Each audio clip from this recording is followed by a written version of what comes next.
Hello kids, a very warm welcome to all of you. Myself Vanchika and I am back again with your Hindi व्याकरण class. बच्चे आज हम हिंदी व्याकरण पढ़ने जा रहे हैं. So आपको पार्ट 2 खोलना है अपनी हिंदी व्याकरण की बुक का.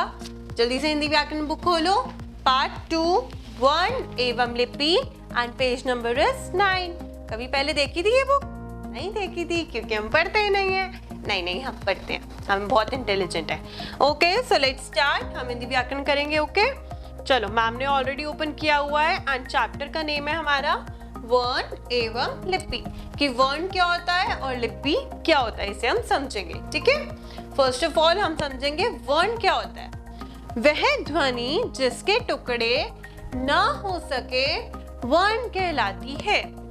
वह ध्वनि मीन्स वो शब्द जिनके और टुकड़े नहीं कर सकते ना, उन्हीं को क्या कहते हैं? वर्ण. ठीक है, जैसे कि महल. अब हमने महल लिखना है. महल को लिखने के क्या तरीके? महल को लिखने का तरीका है कि हम म प्लस ह प्लस ल. मैम हमने तो ऐसे ही सीखा हुआ है. तो म प्लस ह प्लस ल बन गया महल. नहीं, ये आपने सीखा था जब आप छोटे थे. छोटी क्लास में क्या होता है, आपको वर्ड्स बनाने के लिए, वर्ड सिखाने के लिए आपको एक तरीका सिखाया जाता है कि बच्चे कब कैसे बनता है. क प्लस ब. सड़क सड़क सड़क. महल कैसे बनेगा? महल. बट जैसे जैसे आप बड़े हो जाते हो तो आपकी नॉलेज भी इंक्रीज होती जाती है ना. जैसे जैसे आप बड़े होते हो आप कहते हो मैम हमने जब छोटे थे तब तो हमने ये पढ़ा था, बट हम बड़े हो गए तो आप ऐसे क्यों बता रहे हो? क्योंकि जब हम छोटे होते हैं तो हम थोड़ा सा पढ़ते हैं और जब हम बड़े होते जाते हैं तो हम बड़ा बड़ा पढ़ते हैं. अब क्या होगा, देखो महल को लिखने का तरीका तो यही है. आपको ये पढ़ना सिखाने के लिए शॉर्ट तरीका बताया गया कि म ह ल क्या होता है? महल. बट आपको साउंड एक बार प्रोनाउंस करो महल वर्ड को और आप खुद फील करो इसमें कौन कौन सी साउंड आ रही है. महल. मो के बाद कौन सी साउंड आ रही है? ओ साउंड. और ह के बाद भी ओ साउंड आ रही है और फिर लो के बाद भी क्या साउंड आ रही है? ओ साउंड. ठीक है, और इन साउंड्स को सबको मिलाकर ये होते हैं वर्ण. वर्ण होते हैं जो कि ये म ओ ह ओ ल ओ, इन सब को कंबाइन करके क्या वर्ड बना? महल. ठीक है, सो ये होती है महल बनाने वाली सारी ध्वनियां. ये ध्वनियां यूज करके क्या बना? महल. तो वह ध्वनि जिसके टुकड़े ना हो सके वर्ण कहलाती है. यानी कि ये अब ध्वनियां हैं जिससे क्या वो बोलना है? महल. अब इनके और टुकड़े अगर हम सोचे कि महल को बनाने के और भी ज्यादा कोई साउंड्स आ रही हैं तो और कोई साउंड नहीं आ रही और इनके टुकड़े नहीं किए जा सकते, इसलिए इन्हें क्या कहते हैं? वर्ण. ठीक है, क्लियर हुआ? नेक्स्ट कम्स योर वर्णमाला. अब क्या समझेंगे हम कि वर्णमाला किसे कहते हैं. भाषा वर्णों से बनती है. अब हम कुछ भी लिखें तो वो वर्ड्स को कंबाइन करके ही कोई वर्ड बनता है ना. तो भाषा वर्णों से बनती है, ये हम सबको पता है. हिंदी के वर्णों का उचित क्रम को हिंदी की वर्णमाला कहते हैं. जैसे कि उचित क्रम मीन्स सही ऑर्डर. ठीक है, जैसे कि महल को लिखने का सही ऑर्डर क्या है? म ओ ह अ ल अ. इस सही क्रम, इस सही तरीके, सही ऑर्डर को ही क्या कहते हैं? वर्णमाला. ठीक है, ये जो आपने सही तरीके से महल लिखा है ना, इसी को कहते हैं वर्णमाला. सो हम डेफिनेशन लर्न करते हैं. भाषा वर्णों से बनती है. हिंदी के वर्णों का उचित क्रम ही हिंदी की वर्णमाला कहते हैं, हिंदी की वर्णमाला कहा जाता है. ठीक है, क्लियर हुआ? नेक्स्ट आप देख सकते हो कि ध्यानपूर्वक पढ़िए और समझिए. इन्हें पढ़ना और समझना है. लाइक शब्द है आपका टब. अब हमें टब कैसे लिखेंगे? अगर हमें कोई कहेगा टब लिखो तो हम क्या लिखेंगे? ऑब्वियसली ट प्लस ब टब, क्योंकि हमने यही सीखा था वर्ड बनाने के लिए. बट टब, टब, ट के बाद कौन सी साउंड आई? अ. ब के बाद भी साउंड आई ना अ की. तो मेन इनका क्या क्या कौन कौन से वर्ड्स कंबाइन करके टब बना? ट अ ब अ. क्या बना? टब. ब बोलते ना अ साउंड आती है. ठीक है, तो इन्हें को ये शब्द है टब और इसमें क्या क्या ध्वनियां यूज हुई? ट अ ब अ. क्लियर? एक और लोगे आप शब्द एग्जाम्पल. माला. माला हम अगर हम कहें माला लिखो तो हम ऐसे लिखेंगे ऑब्वियसली, म आका डंडा, ल आका डंडा। बट माला बनाने के लिए क्या क्या वर्ड, माला, मो के बाद आ, ल के बाद आ, माला, है ना।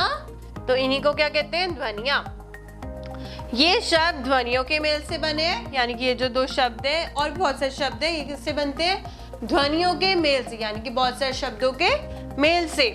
और ध्वनियों के और छोटे टुकड़े नहीं किए जा सकते, जिनको हमने ऑलरेडी ध्वनियां बनाया है। ध्वनि मीन्स वही तो होते हैं साउंड, कि कौन कौन सी साउंड आ रही तो हमने वो लिख दी। अब हम सोचे कि उसको और ब्रॉड करें तो वो और ब्रॉड नहीं हो सकता, उनके और टुकड़े नहीं हो सकते।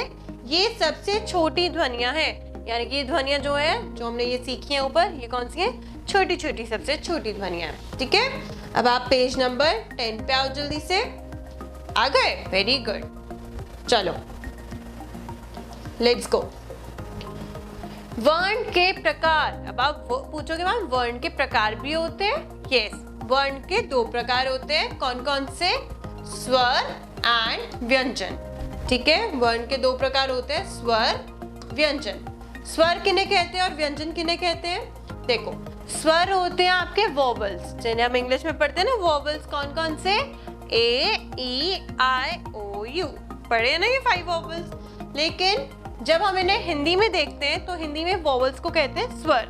ठीक है, और ये कितने होते हैं? ये काउंट करने में 11 होते हैं। कौन कौन से? अ, आ, ई, उ, ऋ, ऋषि, ए, एडी, ए, ऐनक, ओ, ओखली और औरत। ठीक है, ये क्या होते हैं? ये स्वर होते हैं। ये काउंटिंग में 11 होते हैं। ठीक है, नेक्स्ट कम्स योर व्यंजन, जिन्हें हम कहते हैं कॉन्सोनेंट्स। मैम ने सिखाया हुआ है ना, हमारे इंग्लिश में अल्फाबेट्स कितने होते हैं टोटल? 24। ओके, उसमें से 5 तो हमारे वॉवल्स होते हैं, ए, ई, आई, ओ, यू। तो बाकी जो बचे होते हैं ना, वो सारे कॉन्सोनेंट्स होते हैं। मैम ने बताया हुआ है। यस, तो जो कॉन्सोनेंट्स होते हैं उन्हें हिंदी में क्या बोलते हैं? व्यंजन। और व्यंजन कौन कौन से हैं? क, ख, ग, घ, ण, च, छ, ज, झ, ण, ट, ठ, ड, ढ, न, त, थ, द, ध, न, प, फ, ब, भ, म, य, र, ल, व, श, श, स, ह। ये काउंटिंग में 33 होते हैं। ठीक है, सो आप क्या कह सकते हो? मैम का फर्स्ट क्वेश्चन है, वर्ण के कितने प्रकार होते हैं? वर्ण के 2 प्रकार होते हैं। कौन कौन से? स्वर, व्यंजन।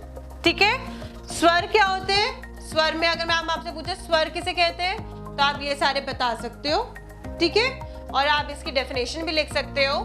जिन वर्णों को बोलते समय किसी अन्य वर्ण की सहायता ना लेनी पड़े, उन्हें स्वर कहते हैं। यानी कि जिन्हें अब जब हम ये वर्ड्स बोलते हैं ना, तो हमें किसी और वर्ड की हेल्प की जरूरत नहीं पड़ती बोलने के लिए। ठीक है, तो इनको क्या कहते हैं? स्वर। और ये कितने होते हैं संख्या में? मीन्स इनकी काउंटिंग में कितने होते हैं? ये 11 होते हैं, मीन्स 11। ठीक है, नेक्स्ट कम्स योर क्वेश्चन।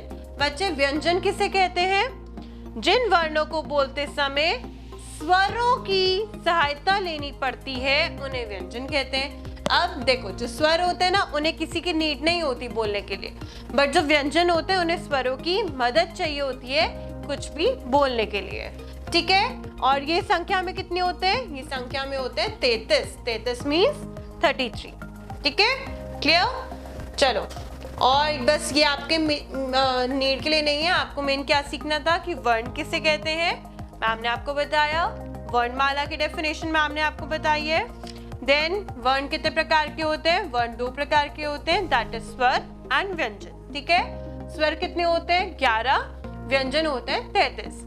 स्वर को इंग्लिश में बोलते हैं बच्चे वोवल्स, एंड व्यंजन को हम बोलते हैं कॉन्सोनेंट्स। ठीक है, चैप्टर का नेम क्या था? वर्ण एवं लिपि।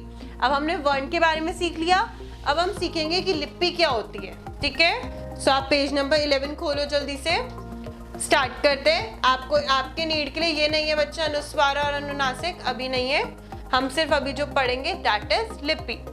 ठीक है, सो वर्ण संकेतों को किसी भी भाषा में जिस रीति से लिखा जाता है वह उस भाषा की लिपि कहलाती है।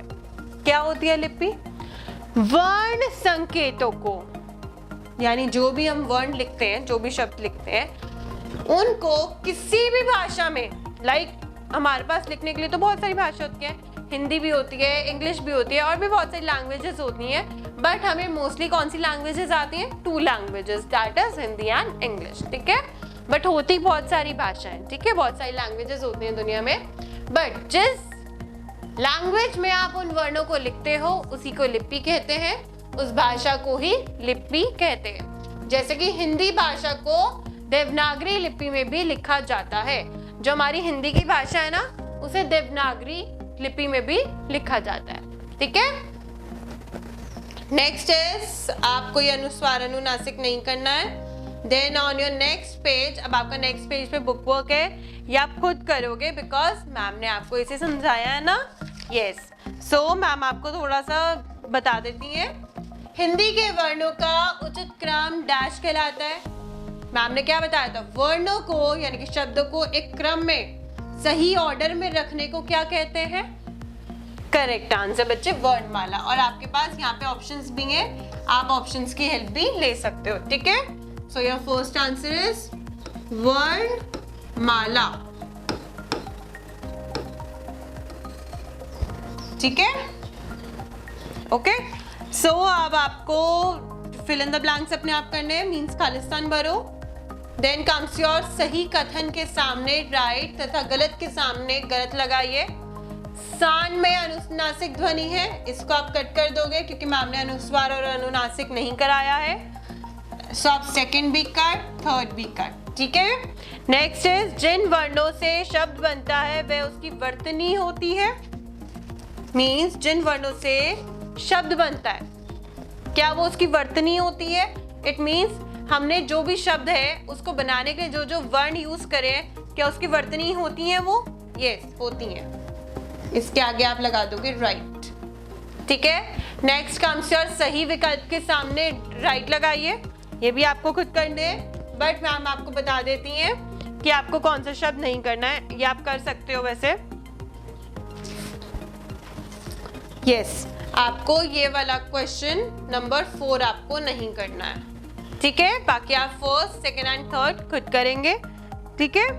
फर्स्ट क्वेश्चन मैम आपको बताती हैं, जिस ध्वनि के टुकड़े ना हो सके क्या कहलाती है? मैम ने आपको अभी समझाया था, सबसे फर्स्ट डेफिनेशन, जिन वर्णों के और टुकड़े नहीं किए जा सकते वो क्या कहलाती है? वर्ण। समझाया था ना?